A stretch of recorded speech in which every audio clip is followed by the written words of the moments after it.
దేవుడు తన సేవకుల ద్వారా ఆయన ముఖాంతరంలో నుంచి నీతో మాట్లాడుతున్నాడు.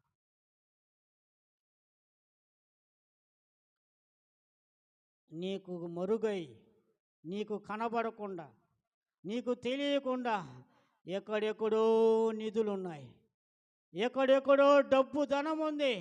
అవన్నీ నీకు ఈ కాడికి తీసుకుని వచ్చి నీకు ఇస్తానని ప్రమాణం చేస్తున్నాడు.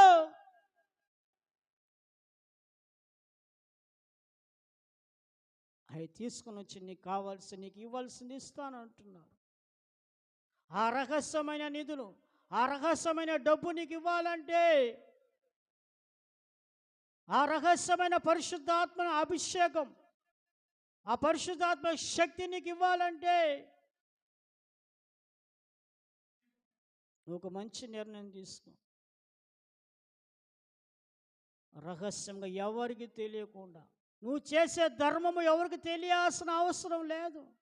కనీసం ఎడమ చేతికి ఇచ్చేది కుడి చేతికి తెలియకూడదు, కుడి చేతికి ఇచ్చేది ఎడమ చేతికి తెలియకూడదు. ఎవరికి ధర్మం చేయాలి? మళ్ళీ నీకు ఇవ్వలేని స్థితిలో నిరుపేదలుగా ఉంటారో వారికి ధర్మం చేయి, వారికి అన్నం పెట్టు, వారికి వస్త్రాలు, వారి రోగులలో వ్యాధులలో వారిని పరామర్శించు, వారికి ఆశ్రయం అనగా వారిని ఆదుకో. తర్వాత దేవునికి ఇవ్వవలసిన దేవునికి ఇవ్వు. అది సేవకు ఉపయోగపడుతుంది, ఆయన సేవకులకు ఉపయోగపడుతుంది.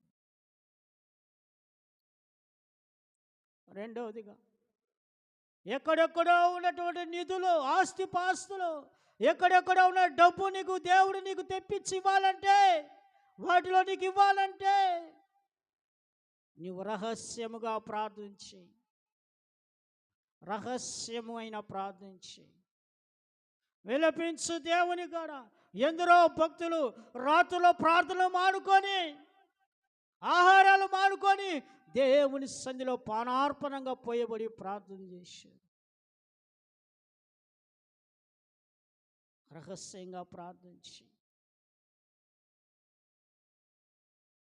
దేవుని కొరకు ఎదురు చూడు, ప్రార్థన చేస్తూ కనిపెట్టు, నిరీక్షణ కలిగి ఉండు. అప్పుడు సర్వోన్నతుడైనటువంటి యేసుక్రీస్తును కనులారా చూస్తావు.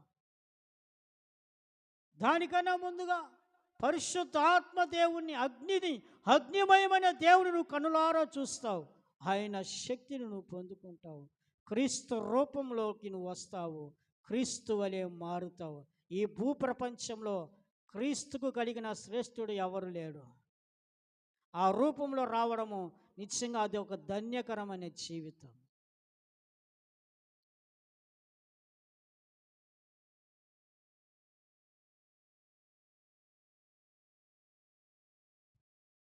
నీ పరిశుద్ధాత్మ శక్తి కొరకు, నీ అగ్ని చూడడానికి నేను ఎదురు చూస్తుంటాను ప్రభా, ప్రార్థనలో కనిపెడతాను ప్రభా అని చెప్పి, నీవు ప్రియుడై మహిమతో వచ్చినప్పుడు కనులారా చూసినట్లుగా నీ సన్నిధిలో నిలిచి ఉంటానయ్యా, నీ సన్నిధిలో నిలిచి ఉంటాను, నీ సన్నిధిలో నిలిచి ఉంటానని చెప్పి తీర్మానం తీసుకో.